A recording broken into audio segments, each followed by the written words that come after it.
परभणी जिल्ह्यातल्या मानवत तालुक्यातल्या यशवाडी येथे प्रसिद्ध मारुती मंदिरात आज मोठी दुर्घटना घडली आहे। मंदिर परिसरात सुरू असलेल्या सभागृह बांधकामाचा काही भाग अचानक कोसळल्याने दर्शनासाठी आलेल्या अनेक भाविकांमध्ये एकच गोंधळ उडाला। या दुर्घटनेमध्ये जवळपास 40 ते 50 भाविक जखमी झाल्याची प्राथमिक माहिती समोर येत आहे। परभणी मानवत महामार्गावरील कोल्हा शिवारात असलेल्या यशवाडी येथील मारुती मंदिरात प्रत्येक शनिवारी हजारो भाविक दर्शनासाठी येत असतात। आजही मोठ्या संख्येने भाविक मंदिर परिसरामध्ये उपस्थित होते। याच वेळी मंदिरातील सुरू असलेल्या सभागृह बांधकामाचा एक भाग अचानक कोसळला आणि परिसरात एकच खळबळ उडाली।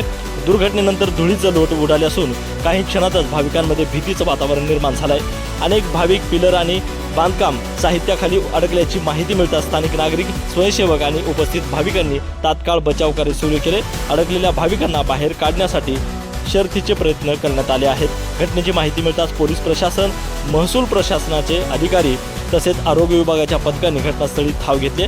जखमींवर तातडीने जवळच्या रुग्णालयामध्ये उपचार करण्यासाठी दाखल करण्यात आलं असून गंभीर जखमींना पुढील उपचारासाठी परभणी येथील शासकीय रुग्णालयात हलवण्यात आले आहे। सुधीर बोर्डे, एकमत डिजिटल, परभणी।